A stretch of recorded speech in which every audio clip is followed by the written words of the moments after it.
At dahil lang sa kanya, kaya siya naging ganito kalakas. Nakita ni Kim Dae-hyun ang ginagawa ng mga estudyante, kaya sinita niya ang mga ito.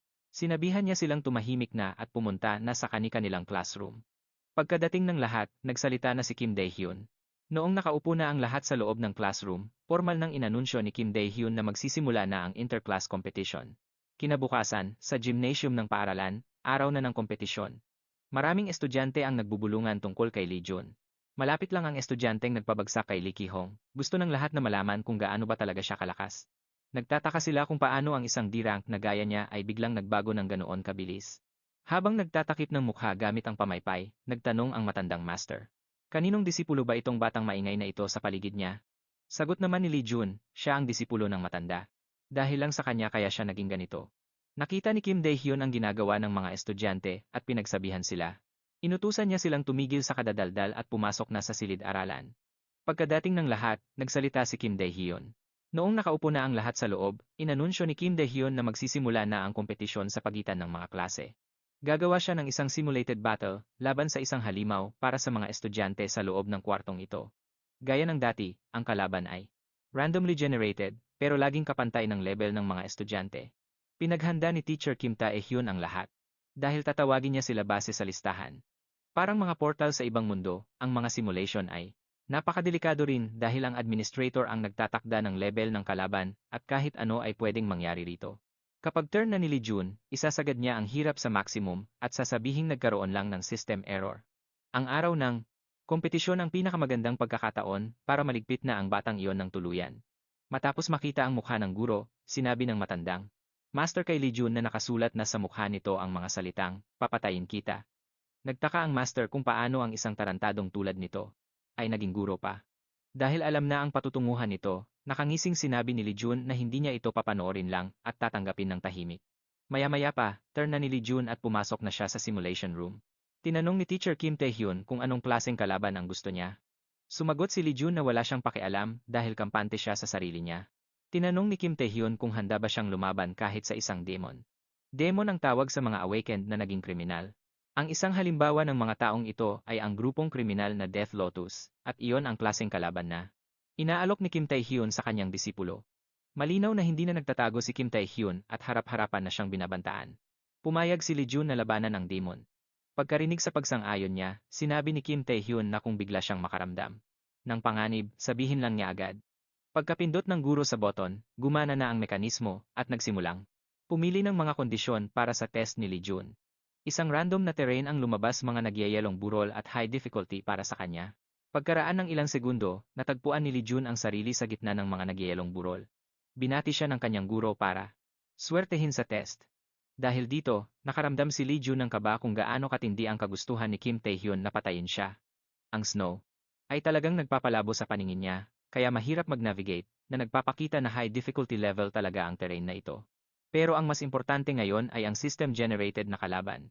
Ang kalaban niya ay ang White Brow Ice Villain. Isa siya sa may pinakamataas na ranggo sa Death Lotus, na 7 lang sila lahat, at tinatawag silang 7 Evils.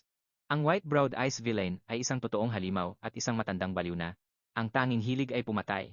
At iyon ang klaseng kalaban na ibinigay ni Teacher Kim Tae-hyun sa kanyang estudyante, halatang hibang na si Kim Tae-hyun para itapat ang ganoong kalaban. Bigla namang nagkaroon si Lee Jun ng isa pang dahilan para manalo, iyon ay isang urgent quest mula sa system. Beginner's Will of Difficulty Level C. Gamit ang Divine Origin Art, kailangan niyang talunin ang demon, kung saan makakatanggap si Lee Jun ng 250,000 martial arts 3 points at dobleng reward. Biglang idinipa ng lalaking naka-armor ang kanyang mga braso at nagsimulang mag-ipon ng enerhiya. Pagkatapos niyon, pinagdikit niya ang kanyang mga palad at isang energy beam ang lumabas. Pero hindi sapat ang bilis ng beam na ito, kaya madaling nakailag si Lee Jun, pero biglang nakaramdam ng panganib si Lee Jun, at sa huling sandali, napansin niyang kurbada ang ice beam at bumabalik sa kanya. Bago pa siya makakilos, tinamaan na si Lee Jun ng unang atake ng kanyang kalaban. Habang tinitiis ang sakit, nakilala ni Lee Jun ang skill na ito dahil ito ang martial art ng isang ice master mula sa North Sea Ice Palace. Hindi na nagsayang ng oras, ang matandang naka-armor ay sumugod kay Lee Jun. Sa isang iglap, nasa tabi na niya ito, kaya nagulat si Lee Jun, dahil sa bilis ng matanda, wala man lang siyang pagkakataong umiwas. Napilitan si Lee Jun na harangin ang atake ng matandang halimaw. Dahil hindi napatay si Lee Jun sa ataking iyon, Agad na lumayo ang lalaking naka-armor para kumuha ng distansya. Kahit na simulation lang ang lahat, napakalakas ng kanyang kalaban. Nag-ipon si Li Jun ng enerhiya. Sa kanyang mga kamay, naghahandang labanan ang demon. Sa ngayon, nag-enjoy si Li Jun. Kasi naman, kailan pa siya magkakaroon ng pagkakataong makalaban ng isang master na tulad nito? Nag-ipon uli si Li Jun ng enerhiya para atakihin ang naka-armor na demon. Sa sumunod na segundo, nasa likod na siya nito, handang tumira, pero nang umatake si Li Jun, nagawa ng naka-armor na demon na makailag sa huling sandali. Hindi palalampasin ni Li Jun ang pagkakataong ito at hinabol niya ito habang sinusubukan nitong lumayo. Biglang humarap ang naka-armor na demon at muling nag-ipon ng enerhiya para umatake at balak siyang unahan ni Li Jun. Pero nang tatamaan na niya ang White Brow Ice Fiend, bigla itong naglaho. Nagtaka si Li Jun kung bigla bang naisipan ni Kim Tae-hyun na patayin ang simulation room. Dahil doon, nainis siyang sumipa sa sahig dahil nagsisimula pa lang siyang mag-init sa laban. Sa kabilang banda, si Teacher Kim Tae-hyun ay tinitingnan kung paanong nangyari ito. Kahit papaano ay nagawa ni Li Jun na wasakin ang chi system nito. Siyempre, sa simulation, mas mababa ang difficulty kaysa sa totoong buhay. Pero kahit na ganoon pa man, hindi bababa sa rank C, at kahit ang pinakamagaling na disipulo ay hindi ito kakayanin, maging siya mismo ay mahihirapan na harapin ang ganoong klaseng kalaban. Nakatanggap si Li Jun ng pabuya para sa laban na iyon. Kahit na hindi niya tuluyang nagapi ang kanyang kalaban, kontento na si Li Jun dahil nakakuha pa rin siya ng parangal. Bukod doon, nakuha rin niya ang rank credit na gusto niya.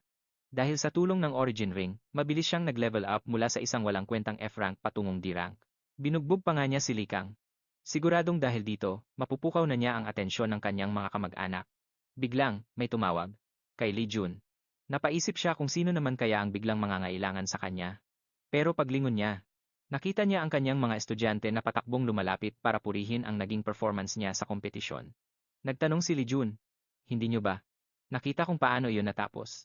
Sumagot naman sila na nakita nila ang lahat at para raw itong isang pelikula na natapos sa pinakakaabangang bahagi. Habang nakikinig sa kanyang mga kapwa-disipulo, napangiti si Li Jun. Hinding-hindi pa nangyari sa kanya ang ganito sa kanyang nakaraang buhay. Hindi tuloy mapigilan ni Li Jun na aminin sa sarili na napakasarap sa pakiramdam nito. Nang marinig ito, tinanong siya ng isa sa kanyang mga kaklase. "Anong sabi mo?" Pero sagot ni Li Jun, wala naman siyang sinabing kakaiba. Kinabukasan, isang malaking pagbabago ang bumungad.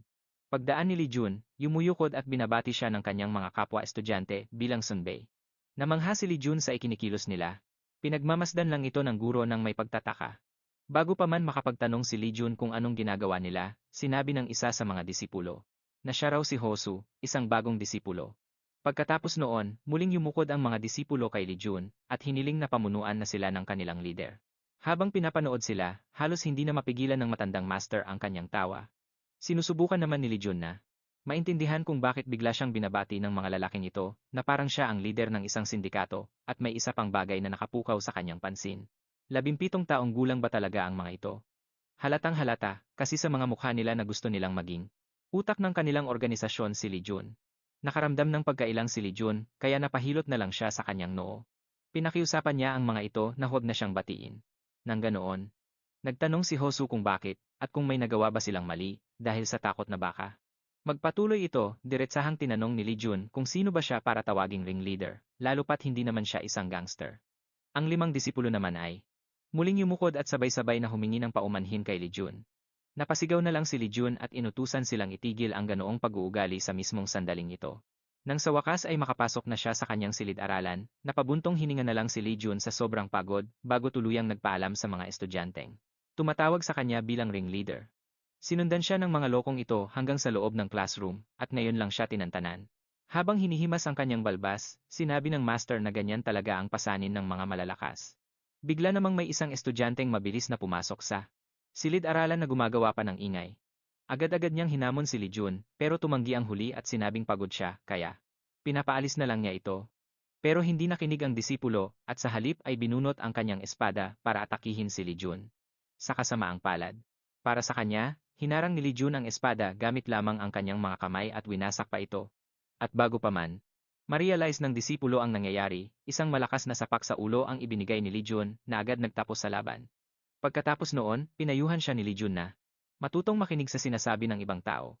Tinukso naman siya ng matandang master at sinabing tila nagiging sikat na siya ngayon. Inis namang nagtanong si Lee Jun kung sa tingin ba nito ay sikat na talaga siya. Isa-isang lumapit ang mga disipulo ng paaralan. Kay Lee Jun para subukan ang lakas ng disipulong dati lang ay itinuturing na isang talunan, pero silang lahat ay mabilis na napatumba. Dahil sa pagod sa mga estudyanteng ito, dumapa na lang si Lee Jun sa kanyang desk at sinubukang magpahinga mula sa lahat ng kaguluhan.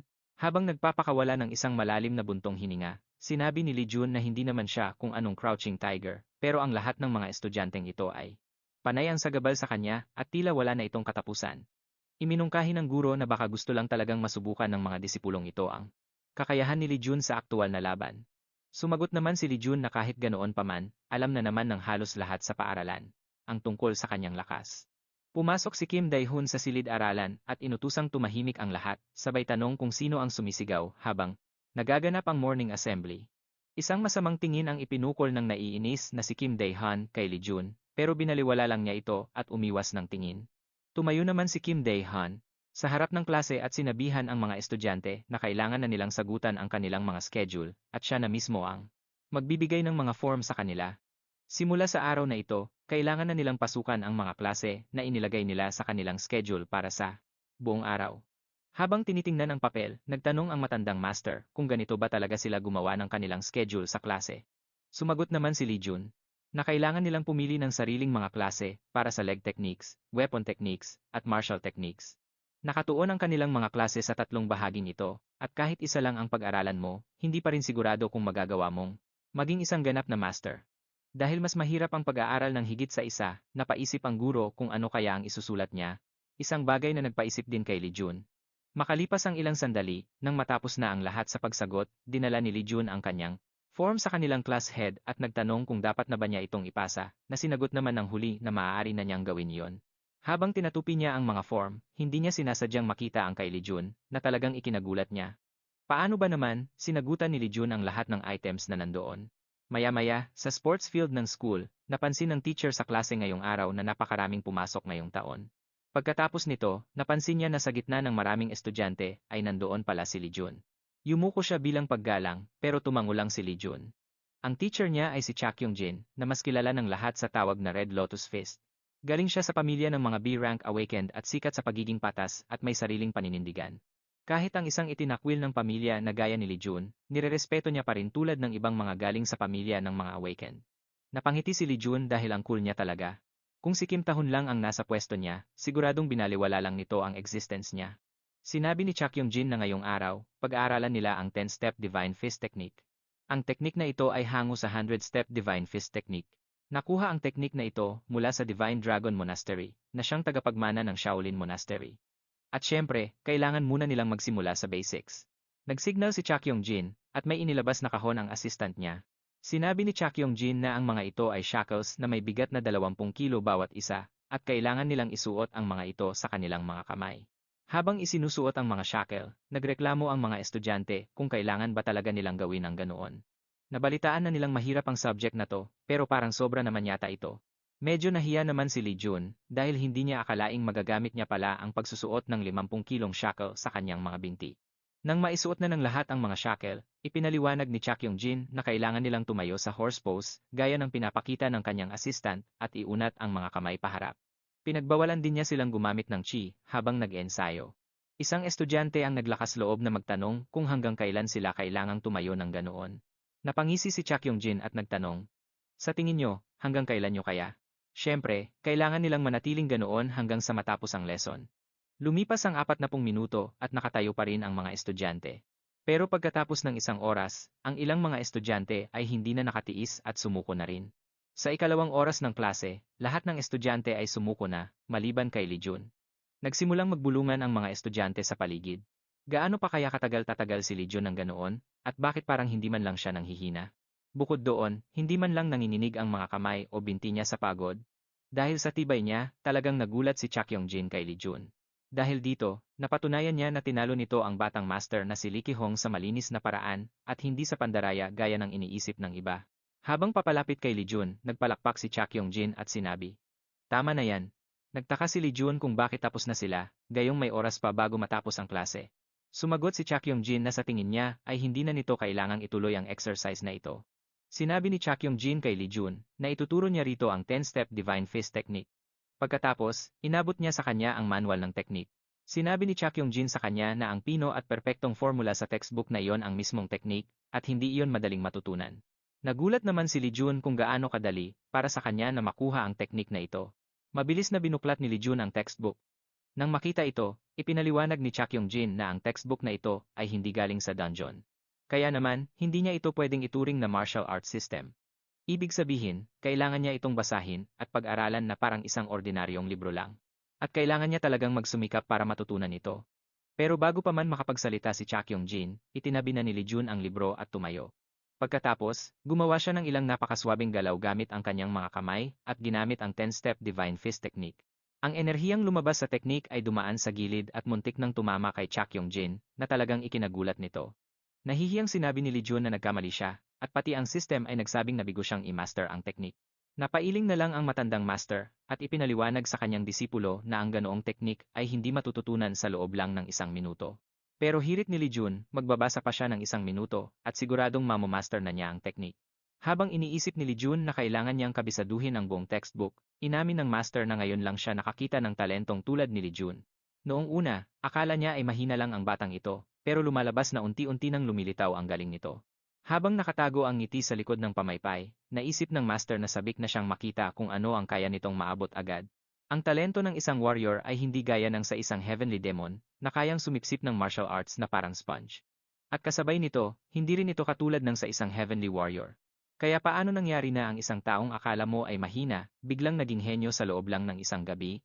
Hindi maisip ni Chakyong-jin kung paano nangyari ang ganoong bagay nang biglang lumapit si Lee Jun sa kanya. Sinabi ni Lee Jun na hindi niya natantya ang lakas na inilagay sa teknik, kaya ito sumabog at tinanong niya kung ang ibig sabihin ba nito ay para magawa ng tama ang 10 hakbang na banal na kamaong teknik, kailangang maging mas maingat. Sa dami ng kinagagamitin. Sa bilib sa pagkakasabi ni Lee Jun, kinumpirma ito ni Chakyong-jin at ipinaliwanag na dapat niyang matutunang kontrolin ang imbakan ng kanyang ki. Nakuha na agad ni Lee Jun ang 10 hakbang na banal na kamaong teknik bago paman siya makinig sa paliwanag nito. Matapos ang ilang segundo, nagsagawa si Lee Jun ng ilang swabing galaw. Pagkatapos ay iwinasiwas niya ang kanyang kamao at nagpakawala ng isang wave ng enerhiya. Gulat na nagtanong si Chakyong-jin, paano ito naging posible, at tuwang-tuwa naman si Lee Jun. Dahil na-master na niya ang teknik, at nadagdag na ang 10 hakbang na banal na kamao sa listahan ng kanyang mga skill.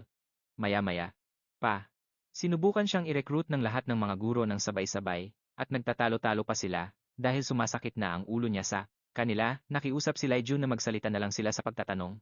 Agad-agad namang sumigaw ang isa sa mga guro, na siya ang nauna at sinabi kay Lee Jun na sa tingin niya, ang mga kamay nito ay tila para sa sibat talaga ginawa.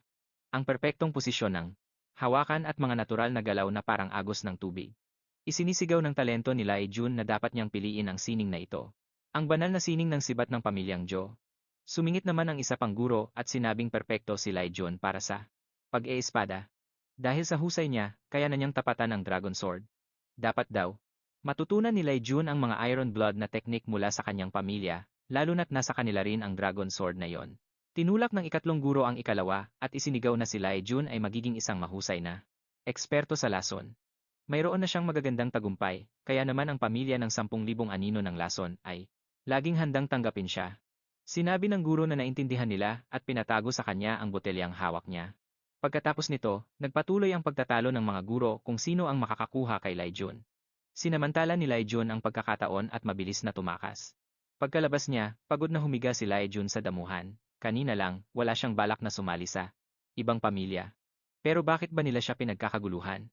Sinabi ng guro na isa rin itong pasanin, at mabilis na sumagot si Lee Jun para tapusin ang sasabihin nito bago nagtanong kung iyon ba ang ibig nitong sabihin. Masamang tingin ang ibinigay ng guro kay Lee Jun dahil sa pag-epal nito, pero tinawanan lang siya ni Lee Jun. Bigla namang nakarinig si Lee Jun ng pamilyar na boses. Si Chakyong-jin pala iyon, ang kanyang guro. Ipinaliwanag ni Lee Jun na lumayo lang siya para magpahinga mula sa mga gurong humahabol sa kanya. Binigyan ni Chakyong-jin si Lee Jun ng soda at tinanong kung nagugustuhan ba niya ang mga subject na pinag-aaralan niya. Nagpasalamat si Lee Jun sa guro at sumagot na gusto niya ang lahat at lagi siyang may natututunang bago. Tinanong ni Chakyong-jin kung hindi ba siya napapagod sa lahat ng ito. Isa pa, pakiramdam niya ay kaya na mismo ni Lee Jun na ituro ang 10 hakbang na banal na kamaong teknik pero tumanggi si Lee Jun at uminom na lang ng soda. Pagkatapos ay ipinaliwanag ni Lai Jun na wala siyang namanang kahit anong abilidad sa pamilya niya, kaya ang lahat ng inaalok ng paaralan ay parang sobrang mahalaga para sa kanya. Sandaang ulit na mas mabuti na ito kaysa sa walang alam. Namangha si Cha Kyung-jin na iniisip pala ni Lee Jun ang mga bagay na ito. Dahil nakakita ng pagkakataon, tinanong ni Cha Kyung-jin kung susubukan ba niya ito. Pero sa sandaling iyon, narinig na ang sigawan ng mga gurong hinahanap si Lai Jun. Malas. Dahil nahanap siya agad ng tatlong iyon. Dahil kailangang tumakas, nagpaalam si Lai Jun sa guro at sinabi ni Cha Kyung-jin na magkikita na lang sila sa klase. Habang tumatakbo palayo sa mga makulit na guro, tumingala si Lai Jun sa langit. Napakaganda ng panahon. Maya-maya pa, sa lungga ng Blue Fox, hinuli ni Lai Jun ang isang fox at sinimulang sipsipin ang buhay nito gamit ang kanyang vampire skill. Matapos ang ilang segundo, nalagutan na ng hininga ang fox at inilapag ito ni Lai Jun sa buhanginan. Para sa kaunting mahiwagang enerhiya na nakuha ng vampire skill, nakakuha si Lai Jun ng isang stamina point. Kahit napatay na ang Blue Fox, marami pa ring mga fox ang patuloy na lumalabas sa buong lungga. Dahil dito, pwedeng bumalik-balik si Lai Jun dito para mag-training, kaya lang, masyadong maliit ang nakukuha niyang reward kumpara sa oras na ginugugol niya, at ang pinakamalala, matapos ang unang paglilinis, wala nang lumabas na mga magic stone. Tinanong ni Lee Jun ang guro kung handa na ba siya para sa pag-absorb ng kapangyarihan ng magic stone. Itinupi ng guro ang kanyang paypay. At sinabing hindi. At isa pa, may naisip siya. Ang paglakas ni Lai Jun ay mas mabilis kaysa sa inaasahan niya. Kaya naman, nagmungkahi ang master na itaas ang antas. Tinanong ng master kung napansin ba niya ang makapal na enerhiyang lumulutang sa hangin. At hindi ba nagtataka si Lai Jun kung anong mangyayari kung susubukan niyang sipsipin ito gamit ang kanyang vampire skill. Natigilan si Lai Jun sa narinig at nagtanong, posible ba talaga iyon? Ang dami ng enerhiyang inilalabas ng dungeon ay napakalaki, at kung masisipsip niya lang ito, katumbas na ito ng isang tunay na mahiwagang gamot. Ipinaliwanag ng master na ang vampire spell lang ay hindi sapat para gawin ang ganoong bagay. Pero dahil mayroon siyang divine origin art, dapat niya itong subukan, kaya lang, ang katawan niya ay puno na ng enerhiya mula sa mga nilalang na sinipsip niya. At kung susubukan niyang sumipsip ng ganoon kalaking halaga ng sa ganoong kalagayan ng enerhiya, 70% posibilidad na magkasakit siya. Tinanong ng guro si Lee Jun kung gusto niyang subukan ito. Matapos mag-isip sandali, sumagot si Lee Jun sa guro ng may pilyong ngisi. Ano pa raw ba ang silbi ng ganito katinding training? Nagsimulang magnilay si Lee Jun at sinipsip ang enerhiya sa paligid. Sa kabila ng lahat, matagumpay niyang nakuha ang enerhiyang yon. Dahil sa enerhiyang nasipsip niya, ang vampire spell at divine origin art niya ay umabot na sa 4 na bituin. Ang stamina, athleticism, lakas, bilis, at espiritualidad ni Lee Jun ay biglang sumagad sa pinakamataas na limitasyon. Dahil ito sa napakalaking dami ng enerhiyang pumasok sa kanya, nakaramdam ng matinding sakit si Lee Jun, at nagsimulang mamaga ang mga ugat sa kanyang katawan. Noong unang beses na ginamit ni Lee Jun ang divine origin technique, muntik nang mawalan ng malay ang matandang guro sa sobrang pag-aalala. Pero ngayon, sinusubukan na ni Lee Jun na lagpasan ang unang balakid ng mag-isa. Matapos itong masipsip, idinilat na ni Lee Jun ang kanyang mga mata. Muling nagliyab ang kanyang mga mata sa asul na apoy, bago siya tuluyang bumagsak sa sobrang pagod. Tinanong siya ng guro kung kumusta ang naging resulta. Pagod na sumagot si Lee Jun na pakiramdam niya ay galing siya sa hukay. Inakala naman ng guro na naging maayos ang lahat. Tapos na ang muling pagsasaayos ng sistema. Ang pinakamataas na limitasyon ng mga katangian ni Lee Jun ay nabago na rin. Para sa hindi pa nagagawang record na iyon, nakatanggap si Lee Jun ng 500,000 puntos sa martial arts tree. Nagkaroon din ng bagong main quest. Sinusubukan ni Lee Jun na baliwalain ang mga abiso mula sa sistema, pero patuloy pa rin itong lumilitaw sa harap niya. Biglang napansin ni Lee Jun ang isang kakaibang bagay. Nasipsip ni Lee Jun ang pinakawalang enerhiya mula sa dungeon. Bilang unang taong nakatapos sa dungeon, makakatanggap siya ng 250,000 puntos sa martial arts tree. Siya na rin ang magiging may-ari ng Blue Fox Nest. Ang may-ari ng isang S-rank na Blue Fox Nest ay isang nakakatakot na maninila. Napakatapat din nito kung mayroon itong amo. Ang ugali nito ay magdedepende sa kung paano ito palalakihin ng kanyang master. Binigyan si Lee Jun ng isang tuta ng Blue Fox at pagmamay-ari ng isang dungeon. Sinubukan ni Lee Jun na intindihin kung ano ba talaga ito.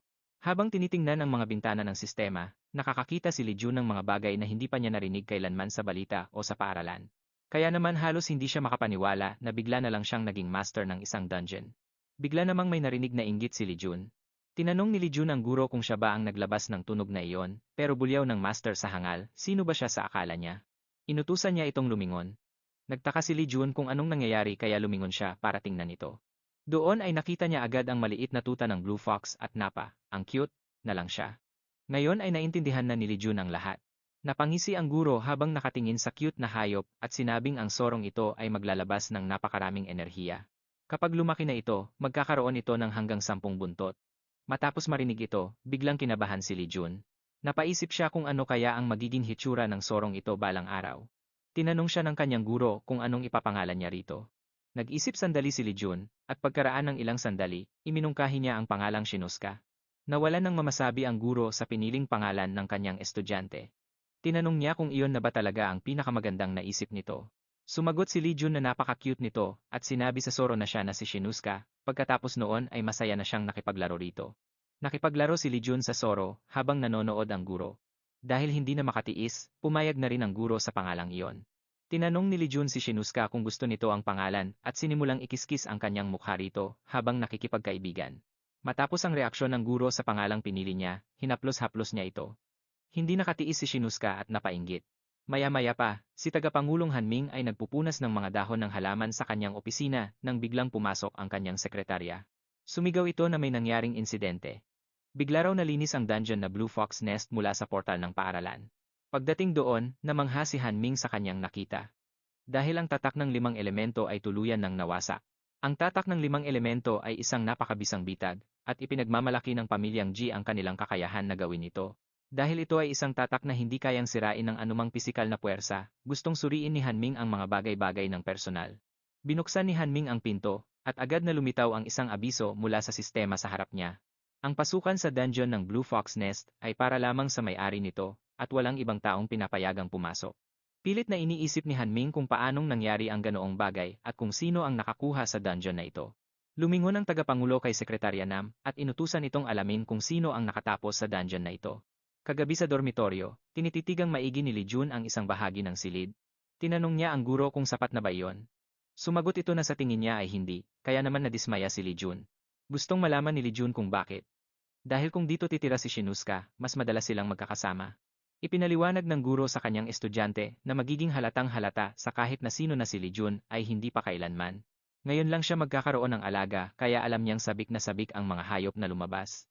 Nagtataka tuloy ang master kung nasaan na ba si Sheena ngayon. At dahil akala nila ay nasa kama ito, sabay na lumingon sina Lijun at ang master, habang iniisip nila kung saan siya itatabi. Ayon at nakatulog na pala si Sheena sa kama. Dahil gustong-gusto niya roon, hinayaan na lang siya ni Lijun. Pagkatapos niyon, kontentong pinanood ng master ang pakikipaglaro ni Lijun sa kanyang alaga. Wala kasing naman ng talento si Lijun sa pamilya niya, kaya naman, naging outcast siya at hindi tinanggap ng lipunan. Hindi nakatakataka kung mapuno ng kadiliman ang puso ng bata. Gustong halikan ni Lijun si Sheena, pero pumapalag ang Foxy Boy. Nagsimulang magmakaawa si Lijun kay Sheena na payagan siyang gawin yon. Kahit minsan lang, pero mapilit ang bata sa sarili niyang gusto. Kahit na biglang nagkaroon ng napakalakas na kapangyarihan si Lijun, sinisikap niya pa ring manatiling simple. Hindi siya gaya ng ibang tao na handang wasakin ang sarili, at ang iba para lang makapaghiganti. Di hamak na mas mabuti ito kaysa naging katulad siya ng unang disipulo na naging isang halimaw na puno ng galit at uhaw sa dugo. Matapos itulog si Sheena, napagtanto ni Lijun na isa na lang ang kailangan niyang gawin ngayong araw. Matapos ayusin ang system, lumaki ang volume ng kanyang key reservoir, kaya naman bumuhos ang daloy ng enerhiya. Siguradong naging mas malakas na siya ngayon. Pero gaano kaya ito kalaki pagdating sa numero? Para malaman, binuksan ni Lijun ang interface at tiningnan ang kanyang statistics. Nang makita ang kanyang stats, biglang natulala si Lijun. Nang mapansin ng master ang usok na lumalabas sa ulo ng kanyang estudyante, nagtaka siya kung ano ang problema. Dahil hindi niya inaasahan ang ganitong resulta mula sa system, sumigaw si Lijun at tinanong ang master, ano to? Sabay turo sa kanyang stats. Sa wakas, lumagpas na sa 100 points ang lahat ng stats niya, at ang kanyang upper limit ay tumaas na sa 300. Ang internal energy naman niya ay umabot na sa 450 mula sa 1,000. Sa kasalukuyan, ang limitasyon ng mga dobleng A-rank awakened ay nasa 300 points lang, at iyon ang mga stats ng 5 emperador. Ang mga pinuno ng 5 dakilang pamilya. At ngayon, kapantay na sila ng stats ni Lijun. Kaya naman, naisip ni Lijun. Kung ibig bang sabihin nito ay kapag nag-upgrade pa siya, magiging kapantay na niya ang 5 emperador. Tinanong ng matandang master si Lijun kung bakit ito tulala. Na parang tangang nakatingin sa kawalan, at pinayuhan siyang gamitin na ang kanyang martial arts points agad-agad. Inamin naman ni Lijun, na nakalimutan na niyang nag-iipon pala siya ng points. Binuksan niya ang skill tree kung saan pwede niyang palakasin ang kanyang mga skill o itaas ang stats kapalit ng maraming 3 points. Marami nang naipong points si Laejun at ngayon ay kailangan niyang pag-isipan kung paano ito gagastusin. Unahin kaya niya ang martial arts, ang Heavenly King Step. Sumagot ang guro na sa kondisyon ng katawan ni Laejun ngayon, walang kwenta kung aaralin niya ang teknik na ito. Dahil baka mabali lang ang mga buto niya. Kaya naman, iminungkahi nito na unahin na lang ang Friend of Nature skill na magbibigay sa kanya ng dagdag na 15 points sa strength. Nang marinig niyang mababali siya, naisip ni Laejun. Kung ganoon ba talaga katindi ang pinahusay na Heavenly King Step kaya pinipigilan siyang mag-ensayo ng kanyang guro. Pero mukhang nakalimutan ng guro kung gaano siya kuryoso. Biglang itinuro ni Legion ang isang tabi at sinabihan ng guro na tumingin doon ng may takot. Tumingin ang guro sa bintana, pero dahil wala naman siyang makitang kakaiba, nagtanong siya, anong meron? Sapat na ang oras na iyon para gastusin ni Legion ang 650,000 points para i-level up ang kanyang martial arts. Matapos gastusin ang points, mas natutunan na ni Legion ang Heavenly King Step. Dahil dito, nakakuha siya ng bagong teknik na tinatawag na Infinite Spear Technique. Para hindi mabingi sa galit na sigaw ng kanyang guro, agad na tinakpan ni Legion ang kanyang mga tainga. Pero laking gulat niya dahil wala naman siyang narinig na nakabibinging ingay. Kaya naman, dahan-dahang binuksan ni Legion ang kanyang mga tainga. Nagtaka si Legion kung bakit hindi siya pinagalitan o sinigawan ng kanyang guro. Dahan-dahang binuksan ng guro ang kanyang pamaypay. At biglang pinagtawanan si Legion dahil alam niyang gagawin niya iyon. Ipinaliwanag niya na ang isang martial artist na may respeto sa sarili ay laging kayang basahin ang galaw ng kanyang pasaway na estudyante. Nakaramdam naman ng hiya si Legion sa kayabangan ng kanyang guro. Kaya minabuti niyang itest ang system. Dahil sa pag-intindi niya sa Heavenly King Step, hindi na niya ito basta-basta magagamit. Sa description nito, nalaman ni Legion na kinuha ng master ang Heavenly King Step technique at ang magagandang aspeto lang nito ang itinira. Para mapahusay ang technique, kailangang nasa 300 ang lahat ng stats at 600 naman ang maximum key energy. Para naman magamit ito, dapat ay nasa 180 ang stats at higit sa 400 ang key energy. Habang si Legion naman ay halos kapapasa pa lang sa limitasyong 100 points. Tumawang ng uuyam ang guro at sinabing sinayang lang niya ang napakaraming martial arts 3 points para sa wala. Kinaumagahan, pagkagising ni Legion, agad niyang tiningnan ang kanyang statistics. Sa pagsunod sa payo ng guro, nakuha ni Legion ang Friend of Nature effect na nagpataas ng bilis niya ng 20%. Nakuha rin niya ang Blessing of Mother Nature effect. Nagkaroon din siya ng bagong teknik at dagdag na 15 points sa athleticism, agility, at stamina. At ngayon, parang may nararamdaman si Legion na tila may nakalimutan siyang mahalagang bagay. Habang sinusubukang alamin kung ano iyon, biglang may narinig na mahinang ungol si Legion sa malapit, nabigla siya. Nakalimutan niyang kumuha ng pagkain para kay Sheena at ngayon ay gutom na ang maliit, puno ng pagsisising humingi ng tawad si Legion at nangakong bibigyan agad siya ng makakain. Dahil tuta pa lang si Sheena, inakala ni Legion na gatas ang kailangan nito. Binuksan ni Legion ang refrigerator. Pero malas niya dahil wala siyang kahit na anong gatas doon. Sinundan ni Sheena ang kanyang amo at nagsimulang kumiskis sa binti nito. Inisip ni Legion na ayaw siyang paalisin ni Sheena. Dahil doon, hindi na niya inintindi kung magkasama silang aalis. Nagsuot ng sweater si Legion at itinago si Sheena sa loob nito. Biglang may narinig na katok sa pinto si Legion. Wala siyang inaasahang bisita ngayong umaga, kaya itinago niya muna si Sheena.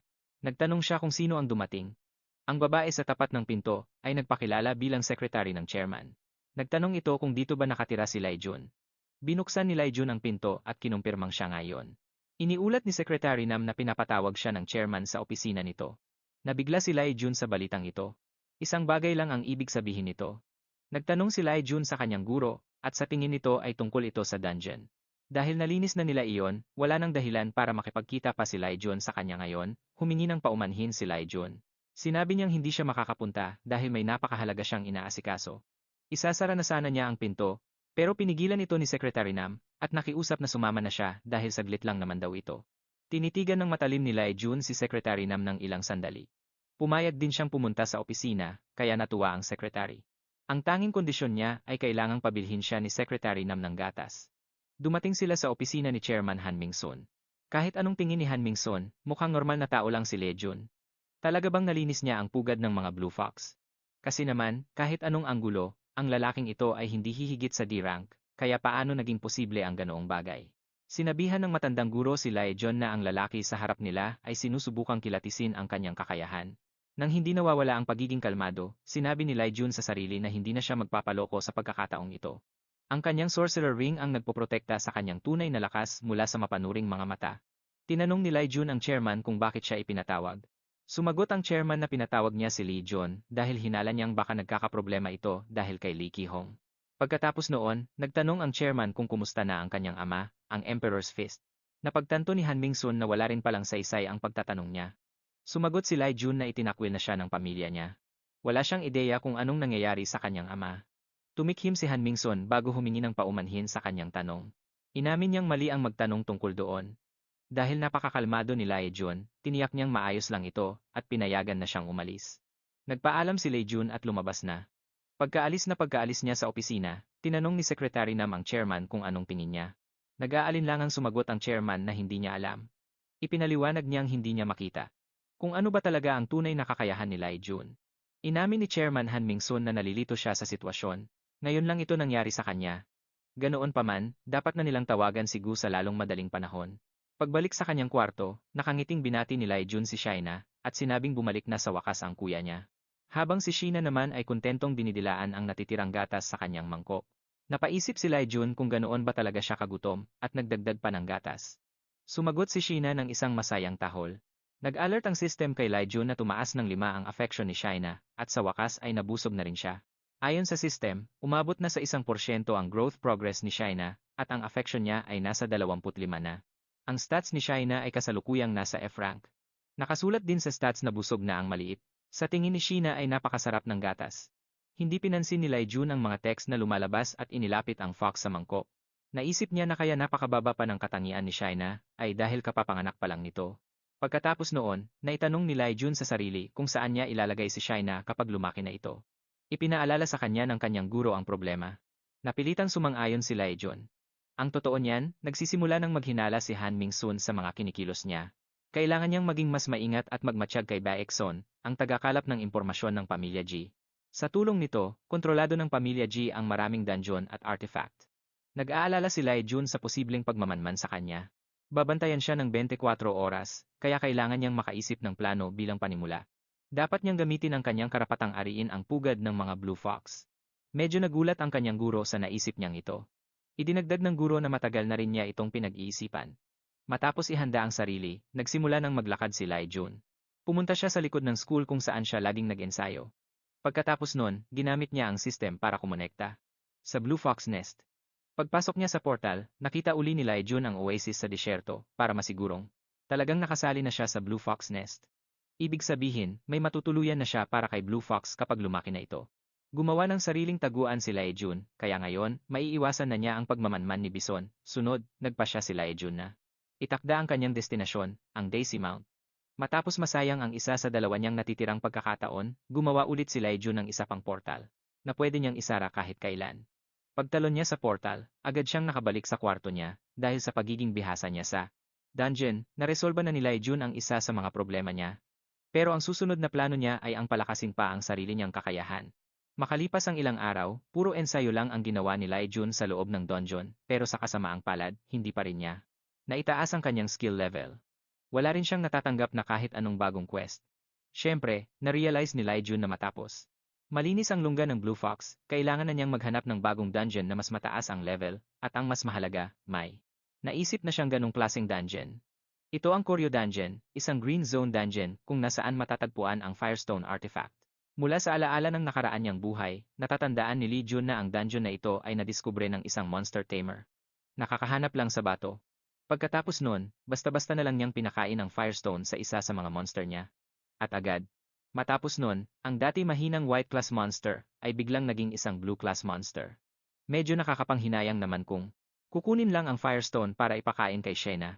Pero habang naglalakad, biglang narinig ni Lai Jun ang mga kaklase niya na mainit na nagde-debate habang nakatingin sa koridor. Gulat na gulat silang lahat nang makita ang tinaguriang ice flower na si Han Jiwoo. Pero, ano nga bang ginagawa niya rito? Laking gulat ng lahat nang pumasok si Han Jiwoo sa mismong classroom kung nasaan si Lai Jun. Pagkatapos, dahan-dahan siyang lumapit dito. Tinanong niya ang binata kung siya ba si Lai Jun. Sa pagtataka, sumagot si Lai Jun na siya nga ito. Doon na biglang ngumiti si Jiwoo. Sabi ni Jiwoo, kilala niya raw ito at kakapromote lang din niya sa pang-anim na baitang. Naguguluhan naman si Lai Jun kung ano ba talagang meron. Si Han Jiwoo ang panganay na anak ng pamilya G, ang mga tagapagmana ng martial arts ng pamilya Jugi. Isa siyang B-rank awakened, at binansagang Ice Flower.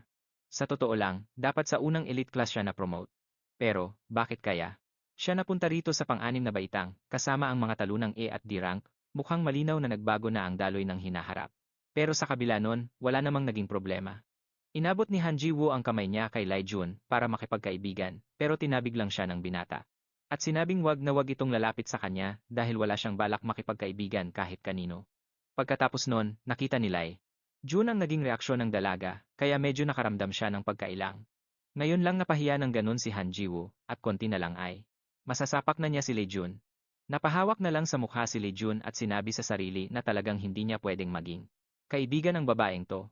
Nag-isip naman ang master kung anong dapat gawin ngayon. Ipinaliwanag ni Lai Jun na ang Dragon Fist, na kanyang half-brother, ay may matagal ng pagtingin kay Ji-woo. Maya-maya pa, nakita ni Lai Jun na umupo si Ji-woo sa tabi niya, kaya nagtaka siya kung bakit ito tumabi sa kanya ng ganito kalapit. Pagkatapos nun, ipinaliwanag ni Lee Jun sa teacher na kapag nakita ito ng kapatid niya, siguradong magwawala yon. At baka patayin pa siya nito. Kaya bakit ba bigla siyang kinausap nito? Sabi naman ng teacher, may hinala na siya kung bakit. Tinanong niya kung gaano ba kalakas ang mga pamilya sa kasalukuyan. Sagot ni Lai Jun, mayroong alyansa ng 15 makapangyarihang pamilya. Sa loob ng alyansang ito, mayroong 9 na dakilang sekta at 5 malalaking pamilya. Inakala ng master na ang pamilya Ji ang nagmana ng martial arts ng pamilya Jugi, at agad naman itong kinumpirma ni Lai Jun. Inamin ng master na hindi lang dahil sa lakas, kaya nananatiling makapangyarihan ang pamilya Ji. Sinisipsip ng mga tuso na to ang lahat ng mga talentong lumilitaw ngayon. Tinanong ni Lai Jun kung paano ito nalaman ng master, kaya ikinuwento ito sa kanya. Kakaiba sila sa ibang pamilya dahil mahina ang mga Jugi sa martial arts, pero dinadaan nila ito sa pagkuha ng mga pinakatalentadong tao para pumanig sa kanila. Kinuha pa nga nila ang isang ice flower at malamang ay pinadala ito para subukan si Lai Jun. Tinanong tuloy ni Lai Jun ang sarili kung dapat ba siyang makisawsaw sa babaeng ito. Nang marinig ang sinabi ni Lai Jun, nagnitnit ang mga ngipin ni Ji-woo sa sobrang inis. Ipinaliwanag naman ng teacher kay Lai Jun na mahina pa siya sa ngayon. Dapat daw siyang mag-isip ng paraan kung paano ito mauuto. Pero ayaw nang makinig ni Lai Jun sa mga ganung bagay dahil wala siyang balak na madamay pa sa gulo. Diretsahang sinabi ni Lai Jun na ayaw niyang makipag-ugnayan kay Ji-woo. Lumipas ang ilang klase. Doon sa gym ng school, sinabi ng guro sa mga estudyante na sana raw ay handa na ang lahat para sa gaganaping exam. Napansin niya na may bago silang kaklaseng babae, kaya naisipan niyang magkaroon ng competition lesson at naghahanap siya ng 2 volunteer. Nagtanong ang guro kung sino ang gustong mauna, at agad namang itinaas ni Ji-woo ang kanyang kamay. Tuwang-tuwa naman ang guro sa pagiging porsigido nito kaya pinapili na siya ng kanyang makakalaban. Hindi na nag-isip pa ang dalaga, diretsahan niyang sinabi na ang pipiliin niya ay si Lai Jun. Mariing sinabi ni Ji-woo na si Lai Jun ang gusto niyang makaharap sabay turo sa binata. Kitang-kita na ayaw talaga ito ni Lee Jun. Nilabas ni na Lee Jun at Han Ju ang kanilang mga espada at kumuha ng pwesto. Tinanong ni Ju kung handa na ba siya sa laban, pero sumagot si Lee Jun na sa totoo lang, hindi pa siya handa. Ayaw niya talagang makipag-away at gusto lang niyang maintindihan kung bakit siya ang napili nito. Habang naghahanda ang magkatunggali, inanunsyo na ng guro ang simula ng labanan. Sa isang iglap, bigla na lang naglaho si Han Ju sa pwesto niya, kaya kahit si Lee Jun ay nagulat. Agad-agad pagkatapos noon, nakita niya itong lumitaw sa harap niya habang binubunot na ang espada nito. Sa huling sandali, parang milagro na nagawa pa rin ni Lee Jun na maiwasan ang atake niya. Nang hindi binibigyan si Lee Jun ng oras para kumilos, sinalo ni Ju ang sariling espada gamit ang kabilang kamay at inatake. Muli si Lee Jun. Nagawa naman itong harangan ni Lee Jun, at dahil sa tindi ng kanilang enerhiya, nag-slide ang kanilang mga talim sa isa't isa. Isang awakened B-rank si Han Ju, at di hamak na mas malakas siya kaysa sa inaasahan ni Lee Jun. Sa bawat atake niya, sinusubukan niyang unti-unting mapagod ang kalaban, pero nagagawa itong sanggahin ni Lee Jun. Sa bawat pagsisikap ni Ju, mas nagiging malinaw na ang bawat galaw niya. Para kay Lee Jun. Pagkaraan ng ilang palitan, nakikita na ni Lee Jun ang mga kahinaan ng estilo ni Ju. Galit na galit si Han Ju. Ano bang ginagawa ni Lee Jun? Matapos ang ilang salpukan, nakikita na niya ang lahat ng butas sa Iron Blood, sword niya at naunahan pa siyang tumira. Paano niya nababasa ang atake ni Ju ng ganito kabilis? Lalong lumalala ang sitwasyon. Dahil kapag nagpatagal pa siya, siguradong talo siya. Naisip ni Han Ju na wala na siyang ibang pagpipilian, kundi gamitin ang kaniyang special attack laban kay Lee Jun. Nang muling mag-cruise ang kanilang mga espada, tinanong ni Lee Jun si Ju kung gagamit ba ito ng top-down sword strike. Natigilan si Han Ju sa narinig at nagtatakang tinanong kung paano nito nalaman. Habang lito ang babae, bumanat si Lee Jun ng isang panalong serye ng atake, sabay balik ng espada sa lalagyan nito. Bigla na lang, ang ilang kulot na buhok ni Ju ay napaikli, at naglaglagan sa sahig. Tahimik na binalik ni Hanju ang kaniyang espada sa scabbard. Pagkatapos nun, sinabi niyang, tinatanggap na niya ang pagkatalo. Matapos ang laban nila ni Lee Jun, tumigil na si Ju sa pangungulit sa kaniya at madalas na lang tulala sa kawalan, na hindi nakaligtas sa paningin ni Lee Jun dahil ito nga ang laging nanggugulo sa kaniya dati. Napansin ni Lee Jun na, matapos ang labang iyon, mukhang dismayado si Jiu kaya tinanong niya ito kung ganoon ba talaga kalaki ang epekto nun sa kaniya. Biglang lumitaw ang Master at tinanong kung bakit ginupit ni Lee Jun ang buhok nito at paano kung isipin ni Jiu na isa itong insulto. Sumagot si Lee Jun na aksidente lang ang lahat. Sa hinaharap, ang pamilya Gu at ang pamilya Iron Blood Sword na lang ang mga pamilyang haharang sa kanila. Balang araw, magkakaisa ang mga ito para labanan sila. Dahil ganoon ang sitwasyon, hindi naman masama para kay Lee Jun na makipagkaibigan sa kanila. Pagkatapos ng kaniyang mga lesson, naglakad si Lee Jun papunta sa Shina Dormitory. Bigla siyang tinawag ni Hanju mula sa likuran. Paglapit ng babae, tinanong siya nito kung busy ba siya at sumagot naman si Lee Jun na libre naman siya ngayon.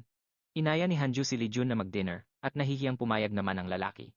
Hindi maintindihan ni Lee Jun ang nangyayari. Ano bang trip ni Ju? Tinanong ni Lee Jun ang kaniyang guro kung posible bang pinaplano ni Ju na patayin siya ng tahimik at ibaon na lang kung saan. Sabi naman ng guro, kung ganoon nga ang mangyayari, maaga pa lang ay ipagdarasal na niya ang kaluluwa ng kaniyang estudyante.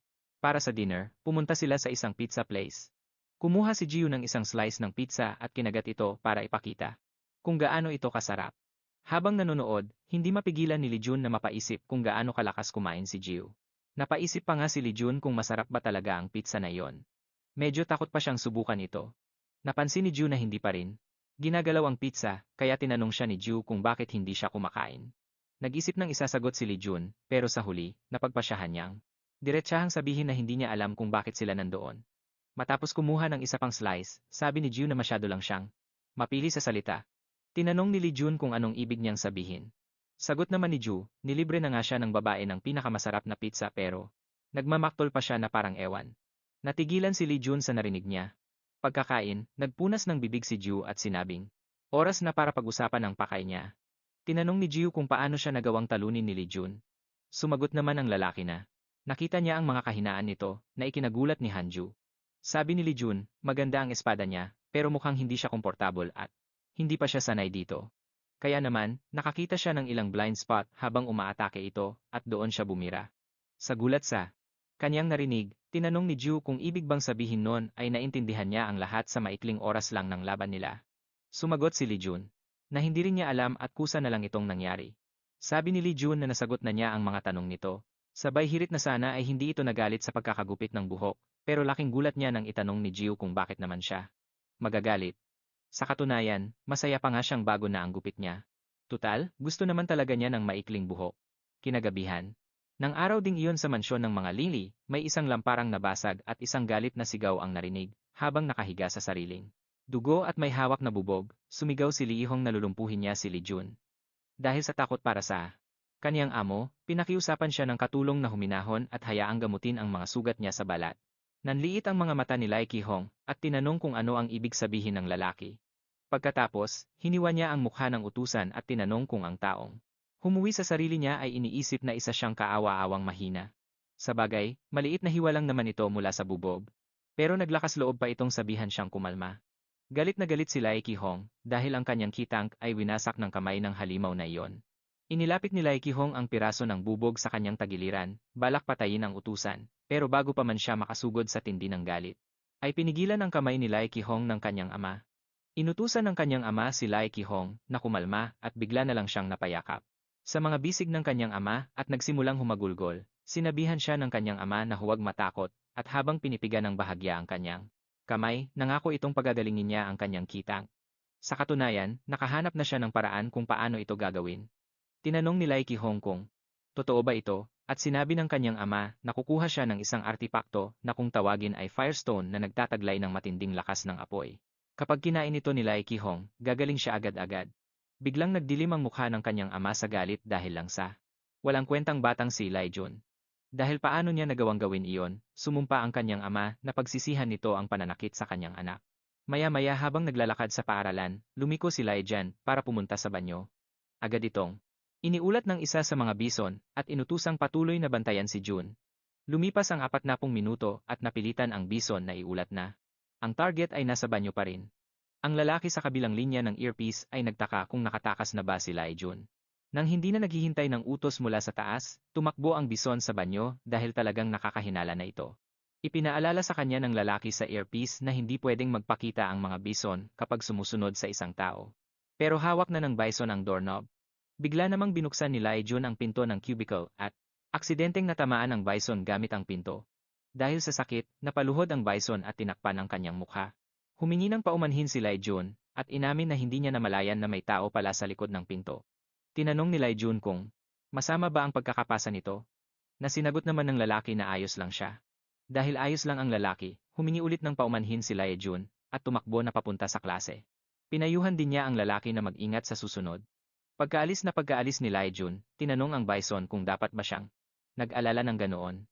Humingi na lang ng paumanhin ang bison dahil muntik na siyang mabuko, maliban na lang sa katotohanang alam na ni Laijun na sinusundan siya. Sinabi ni Laijun sa kanyang guro na muntik na siyang mahuli at mas matagal ito ngayon kumpara dati. Sinabi ng guro na may oras pa siya para asikasuhin ang lahat. Sa totoo lang, lumiban si Laijun dahil dumaan siya sa portal para ibenta ang mga magic stone na naipon niya. Paulit-ulit niyang pinasalamatan ang sarili dahil sa pagiging handa at paglalagay ng mga portal sa tamang lugar dahil iyon ang pinakamababang kailangan gawin kapag binabantayan ka ng mga bison. Tinanong ng master kung malinis ba ang transaksyon na ipinagtaka ni Laijun. Ipinaalala sa kanya ng master na si Laijun ay pumirma sa lahat ng dokumento gamit ang tunay niyang pangalan nung ibinenta niya ito. Sinasabi sa kontrata na binibigyan niya ang federasyon ng mga dakilang pamilya ng access sa kanyang data. Ang pirma ni Laijun ay nasa dokumento at ang bangko mismo ay pag-aari ng mga banal na pamilya. Higit pa rito, ang Class B Magic Stone na ibinenta niya ay hindi ganoon kasimple dahil ang mga ganoong bato ay matatagpuan lang sa mga dungeon ng Blues Zone. Dahil dito, napatawa na lang siya habang iniisip kung paano magtataka ang lahat kung paanong ang isang mahinang tulad niya ay makakakuha ng ganoong artipakto. Masaya siyang hayaan silang maguluhan kung paano nangyari ang lahat ng ito. Maya-maya, sa cafeteria ng paaralan, nilapitan si Laijun ng ilang kapwa estudyante at ang isa sa kanila ay nagtanong kung pwedeng makiupo sa tabi niya. Bigla, habang nakatingin ng masama sa mga disipulong iyon, sinabi ni Hanju na may nakaupo na rito, dahil sa takot kay Hanju, ang mga disipulo ay humingi ng paumanhin sa kanya at mabilis na umalis. Pagkatapos, umupo si Hanju na parang walang nangyari at inilabas ang kanyang mga chopsticks. Nagtaka si Laijun kung bakit tinakot niya ang mga estudyanteng iyon. Sa katunayan, kasya naman ang lahat sa mesang iyon. Sinagot naman ito ni Hanju na hindi siya komportable kapag maraming tao sa paligid. Tinanong ni Laijun kung akala ba nito ay ayaw din niyang may mga tao sa paligid? O baka nga ayaw pa niyang makatabi ito? Hindi ba niya namamalayan iyon? Pero walang paki si Hanju sa opinyon ni Laijun, nalito si Laijun dahil sa tindi ng pagiging mailap ni Hanju. Para hindi na ito maulit, nagpasya siyang baliwalain na lang siya at huwag nang makipag-usap tungkol doon. Pagkapagsimulang kumain ni Laijun, tinanong ni Hanju kung anong mga teknik ang pinag-aaralan niya. Bukod sa 3 fundamentals technique, tinanong ni Laijun kung bakit gusto nitong malaman, sinagot naman ito ni Hanju na walang sinumang gumagamit lang ng 3 basics technique ang magkakaroon ng ganoong klaseng lakas. Tinanong ni Laijun kung talaga bang ganoon ang nararamdaman niya. Dahil ayaw nang ituloy ang pakikipag-usap kay Hanju, sinabi ni Laijun na busog na siya at marami pa siyang dapat gawin. Pinagmasdan ni Hanju si Laijun habang naglalakad palayo. Pagkaraan ng ilang sandali, si Kim Taehan, ang guro ng klase, ay ipinaalam sa mga estudyante na magkakaroon sila ng practice sa susunod na linggo. Tinaas ng isa sa mga estudyante ang kanyang kamay at nagtanong sila sa guro kung saan gaganapin ang kanilang pagsasanay, at sinabi ni Kim Daeon na mayroon silang 3 lugar na mapagpipilian. Ang mga ito ay ang Secret Treasure Trove, ang Beach of Despair, at ang Infernal Cave. Alam na ng estudyanteng si Lee Jun kung saan niya gustong pumunta. Hindi ito maaga at hindi rin huli, saktong-sakto lang. Pinili niya ang Infernal Cave. Kaya lang, parang nangyari ang lahat ng masyadong mabilis. Nagkataon lang ba to? Para kay Lee Jun, hindi. Sa buong oras na to, kanina pa nakatitig ng masama si Hanju kay Lee Jun sa paraang hindi niya maiiwasang mapansin. Dahil hindi na niya matiis, tinanong ni Lee Jun kung ano ba ang gusto nitong itanong sa kanya. Sa halip na sumagot, binato siya ni Hanju ng isang nakatuping papel, kung saan nakasulat na huwag siyang pansinin dahil tinitingnan lang naman niya ito. Galit na nilamukos ni Lee Jun ang papel. Sawa na siya sa babaeng ito at sa pambihira niyang pagkatao.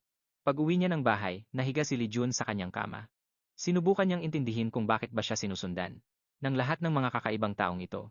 Ang isa ay panay ang bati sa kanya na parang isang sunbainim at todo puri sa kanya, habang ang isa naman ay pinagmamasdan lang siya at nakikiusap na huwag siyang pansinin dahil ayaw daw niya itong maabala at gusto lang niyang baliwalain siya nito. Dahil alam ng master kung ano ang iniisip ng kanyang estudyante, sinabi niya na ito ang pasa ng isang malakas. Nagtanong si Lee Jun kung bakit. Kailangan pa ng malakas na pagtiisan ng lahat ng ito? Bigla namang napansin ni Lee Jun na may kulang.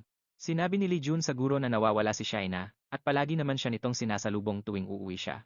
Nang marinig ito, sumang-ayon ang guro na talagang nakapagtataka ito at inisip na baka natutulog lang ang alaga sa kung saang sulok. Nagsimulang magpalakad-lakad si Lee Jun sa loob ng silid habang tinatawag si Shaina. Nagpatuloy ito hanggang sa tumingin si Lee Jun sa ilalim ng kama. Nakapanlulumo ang nakita niya. Nakapulupot si Shaina sa ilalim ng kama, nanginginig at humihalinghing. Kinabukasan, nakaupo si Lee Jun sa isang bangko sa labas ng paaralan habang karga ang kanyang briefcase. Binuksan ni Lee Jun ang briefcase at humingi ng paumanhin.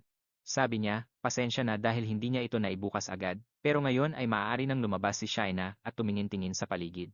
Lumabas si Sheena at masayang tumahol.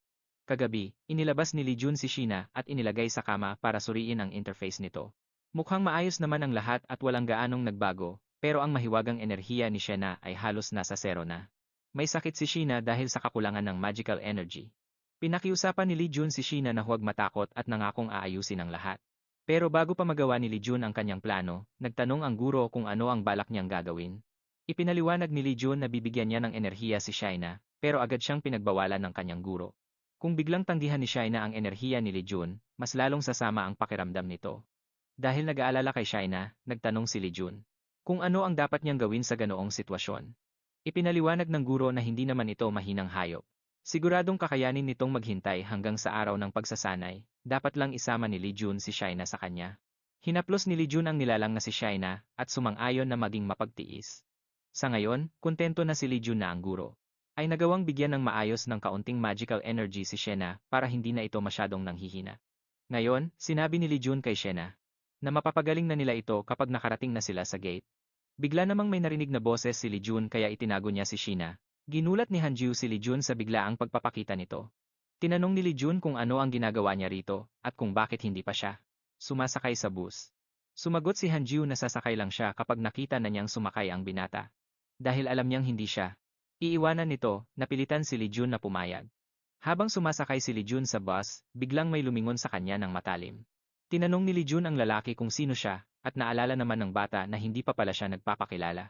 Pagkatapos ay itinaas niya ang kanyang kamay at nagpakilalang siya si Hosu, at nakiusap sa sunbayanim na turuan siya kung paano magsanay. Nagulat si Lee Jun nang marinig ang pangalang iyon dahil narinig na niya ito noon, o baka guni-guni lang niya.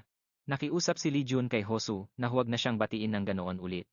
Bigla namang yumukod si Hosu at malakas na nangakong babawi siya. Sobrang nahiya si Lee Jun para sa kanya at gusto na lang niyang malaman kung kailan ba ito matatapos. Si Lee Jun ay umupo sa bus at gaya ng inaasahan, tumabi sa kanya si Hanjiu. Nang oras na para umalis, pumasok na ang guro. Tinanong niya kung nasa pwesto na ang lahat at pinaalalahanan silang mag-seatbelt. Napatawa na lang sa isip si Kim Deun habang nakatingin kay Lee Jun.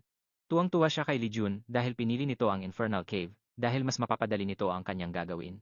Sa pagkakataong ito, hindi na makakatakas si Lee Jun sa kanyang tadhana. Pinipilit na huwag pansinin ang isa pang weirdo, si Lee Jun ay humikab at nagpatuloy sa pagtingin sa labas ng bintana. Pagkarating ng mga disipulo sa kanilang destinasyon, sinalubong sila ng tatlong tao. Ang namumuno sa kanila ay ang headmaster ng ikatlong baitang na si Kang Minji, na isang kilalang miyembro ng Divine Phalanx at siya ring magsisilbi nilang gabay. Pinayuhan ni Kang Minji ang mga estudyante na sumabay sa kanila. Nagulat si Lee Jun sa presensya ng Strike Force, dahil ang Strike Force ay isang unang klaseng military corps. Ang mga miyembro nito ay hindi bababa sa mataas na antas ng mga awakened. Ang ganitong gabay ay masyadong magaling para lang samahan ang mga disipulo. At dahil doon, hindi na nahirapan si Lee Jun na hulaan na gusto nila siyang patayin, o kaya naman ay nalaman na nila ang tungkol sa Firestone at kung nasaan ito. Bagaman hindi niya pwedeng isantabi ang posibilidad na parehong totoo ang mga ito. Nang mapansin si Lee Jun at ang grupo ng mga disipulo, nagkasundo ang mga miyembro ng strike team na simulan na ang operasyon. Ngumiti si Lee Jun nang makita niyang hindi man lang sinusubukan ng mga taong ito na itago ang kanilang mga intensyon. Talagang kontrolado ng pamilyang ito ang lahat. At dahil ganoon ang sitwasyon, hindi masama para kay Lee Jun na hayaan silang isipin na nahulog siya sa kanilang bitag. Kung papatayin niya sila sa loob ng dungeon, wala silang pagkakataong makahingi ng tulong sa labas. Bigla namang naramdaman ni Han Ji-woo na parang may masamang mangyayari. Habang naghahandang bunutin ang kanyang espada, tumingin siya sa direksyong kinalalagyan ni Lee Jun. Bakit biglang nagmula ang ganitong pagnanasang pumatay kay Lee Jun? Ang strike team ay matagumpay na sumusulong sa dungeon kasama ang mga disipulo. Hanggang sa biglang pinatigil ni Kang Min-jae ang mga disipulo. Ipinaliwanag ni Kang Min-jae na ang hindi pa na-explore na bahagi ng dungeon ang susunod nilang pupuntahan. Inamin niya na naiintindihan niya ang kuryosidad ng mga disipulo. Pero dapat lang daw niya silang igabay sa mga lugar na na-explore na. Nang marinig ang tungkol sa hindi pa na-explore na lugar, lalong naging interesado ang mga disipulo sa dungeon. Nagpasya pa nga sila na babalik sila rito sa hinaharap. Sabi ni Kim Dae-hoon, hindi naman araw-araw ay makakapunta ka sa ganitong klase ng lugar. At tinanong niya si Kang Min-jae kung papayagan ba silang maglibot-libot muna ng strike team ng sandali. Nag-isip si Kang Min-jae tungkol dito. Tutal, narito naman siya at ang buong squad, at mababantayan naman nila ang mga kuryosong estudyante. Agad na tumutol si Han Ji-woo sa ideya na magpatuloy pa dahil dapat lang naigabay ang mga disipulo sa mga ligtas na lugar. Tutal, isa lamang itong pagsasanay ngayon. Tinanong ni Lee Jun si Ji-woo kung ano bang problema niya. Iminungkahi niya na maglibot-libot na lang sila ng konti. Siguradong magiging masaya ito dahil nasa loob naman sila ng isang dungeon. Tinanong ni Ji-woo kung nababaliw na ba siya. Ngumiti lang si Lee Jun at ipinaalala na lahat naman ay nagiging kuryosong maglibot paminsan-minsan. At bukod pa roon, protektado naman sila ng guro at ng tila hindi matatalong strike force. Sabi ni Kang Min-jae, ituturing na lang nila iyon bilang opinyon ng nakararami at iminungkahi na magpatuloy na sila. May ilang mga goblin ang humarang sa grupo. Habang sumasama sa mga anino, palihim na naglakad si Kang Min-jae sa likuran ng isa sa mga goblin. Agad-agad pagkatapos nito, kinuha niya ang buhay nito sa pamamagitan ng pagtusok ng kanyang patalim sa lalamunan nito. Sinubukan ng isa pang goblin na tumakas, pero wala itong silbi. Ibinato ni Kang Min-jae ang kanyang patalim para pigilan itong makatakas.